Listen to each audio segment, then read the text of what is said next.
So today's video is going to be a list of some fantasy books that I think have absolutely stunning prose. Kicking off the list, we have Lancelot. This is, as you would imagine, a King Arthur story, but specifically following the character of Lancelot. And I think a lot of people are quite picky, not just with King Arthur retellings, but with retellings in general. You have to bring something new to the table while also pulling from that original story in a way that is satisfying to the reader. I think that this author accomplishes that while also writing such a stunning story. The emotions are so raw, the ability to make you feel everything that's going on, not just the main character's emotions, but everything around the character. You truly feel like you're being transported to a different time and place. It's, I would say, more historical fantasy, so there's not a ton of fantastical elements. It's not adventurous. It's kind of just, you just follow this character throughout their life, and it's beautiful and brutal and cold. The writing is, I would say, a little bit, it kind of forces you to take your time. It's not that it's dense per se, but I just find that when I'm reading it, I just kind of have to settle in, if that makes sense. And when people talk about books that feel atmospheric, I feel like this author accomplishes that, but I couldn't even tell you what about the environment I'm feeling, because I just feel like everything, the sounds of everything, the feel of everything, the weather, it's just all so beautifully done, and also just an incredible story, and I think more people should read it. Speaking of something feeling more like historical fantasy, we have The Bear and the Nightingale up next. So when I read this, and I don't think this is necessarily the best selling point per se, but I kind of described the writing style as almost feeling biblical. But what I mean is it has this feeling of being older. It doesn't feel modern, in my opinion, and man, talk about atmospheric. This one I can pinpoint the feeling that I had reading this book, which was miserable cold. The cold in this book is so, you just feel it in your bones. It has consequences. I mean, the second that something even slightly negative happens seasons before, then the characters are like, oh no, when winter comes, we're screwed, and you feel it. You feel it so much.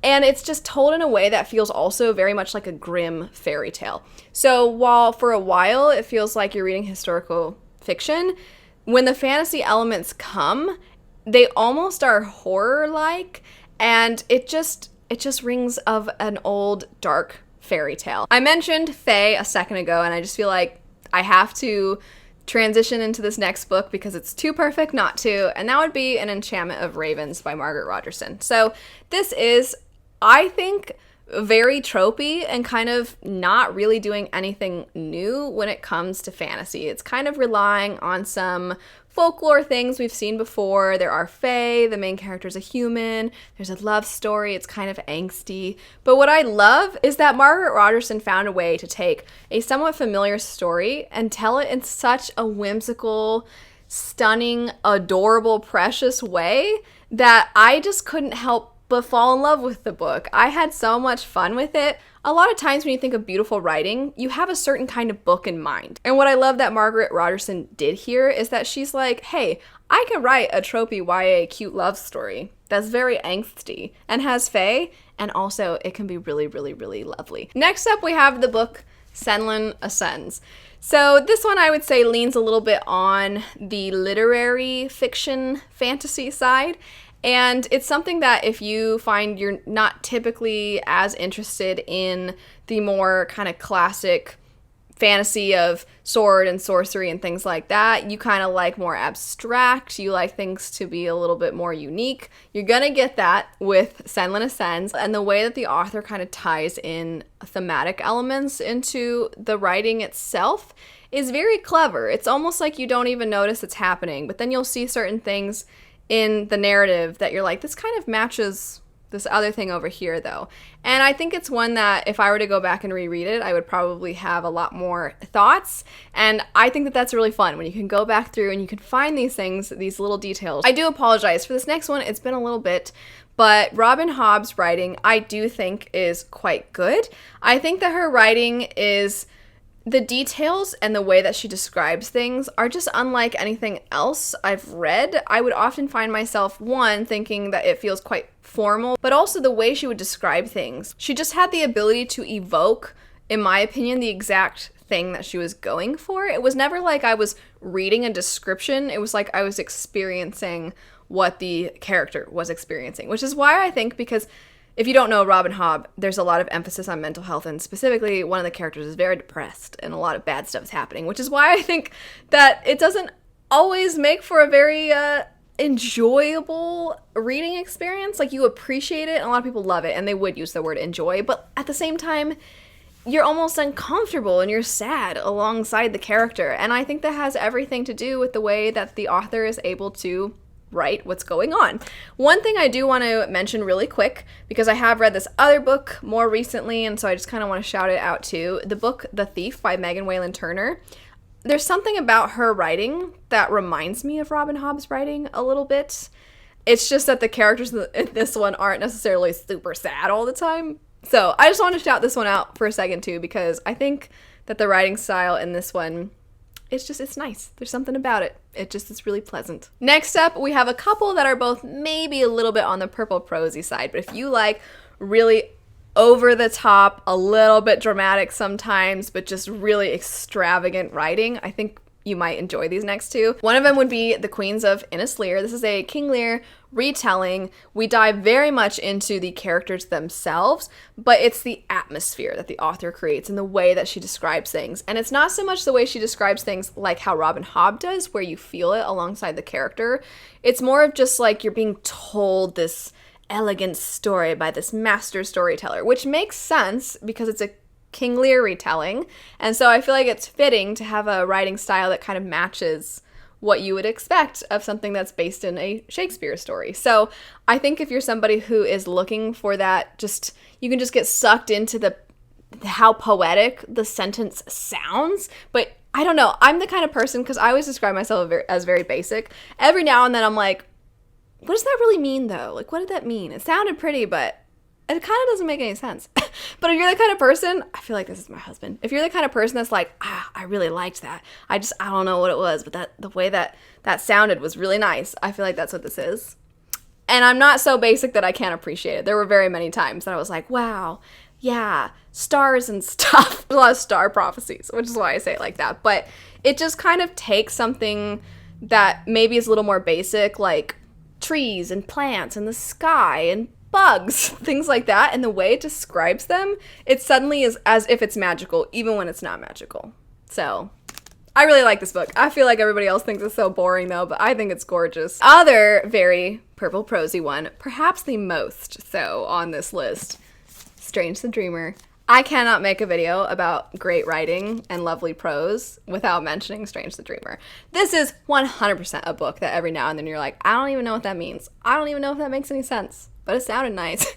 And even my husband, who loves that kind of stuff, and he's a big fan of literary, and he also reads really out there literary books that I'm like, I don't know what you just read to me. That was nonsense. He loves those kind of things, and he read this story, and even he was like, I don't know how that thing that the author is describing can be a color. She'll describe things as colors, and she just describes things in the most interesting of ways, and it flows and it feels so magical and whimsical, and I don't know why, but it just so works, and it's like a combination of so many of the other books I've already talked about. It's enchanting. I think that's the best way to put it. It's enchanting. It feels otherworldly, which is perfect for the story that is being told, because this is honestly, I always say it's a new fairy tale. Where other books kind of pull inspiration from fairy tales, or they feel like fairy tales, this is a fairy tale. It's just told by a modern author.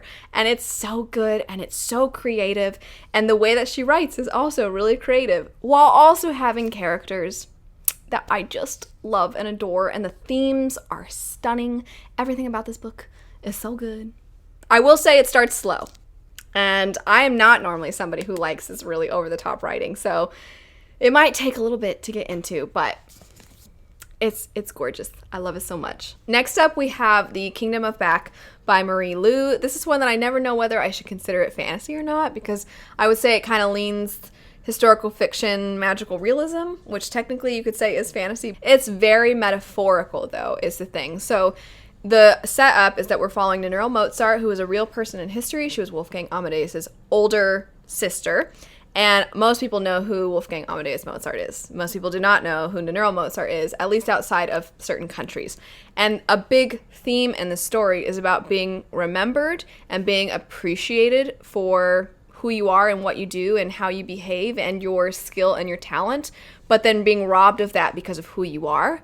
And I think that that is such a painful, painful theme to read about, and it is explored so beautifully in this story. I do think that the metaphorical nature of the book is not to everyone's liking, but I personally think that is absolutely captivating, and I think that the parallels between the magical realism aspects of the story and then what is transpiring in the historical fiction aspects of the story, again, painful. That's the best word I can use, because there's so many times I was reading this and my heart just broke for this character, and it was so interesting to see the way that this more magical thing that was in this character's mind, it's like where she puts all of her, it's like where she puts her pain, and then also where she tries to come away from it, but she can't because it's just so prevalent in her real life that it's starting to seep into this thing that she used to hold dear and have be this escape, and it's like she can't escape it. And the way that it's crafted, I think, is masterful. I know a lot of people don't love this one, but my goodness, do I think that it's just so stunning. Bringing everything full circle, we have Bloodsong by Anthony Ryan, and the reason I say full circle is because this one is much more like the first one I described, Lancelot. So this one is definitely fantasy. I would not say it leans historical fiction, but it feels like it's historical fiction because of the way that the author is so good at just planting you in this story and making it feel very much like you are actually there. You hear the sounds of the weapons, you feel the forest beneath your feet when the characters are trying to survive in the wild, you feel as if you are trying not to panic alongside them. We follow this character from the time they are a boy, and you pretty much just follow them as they are growing up. So it is a little bit of a slower read. It's not as action-packed, but similar to Lancelot, I don't think that the writing is particularly poetic. It's not very super elegant. There's just something about it that just feels very mature and calm and tranquil. I really enjoy the writing in this one.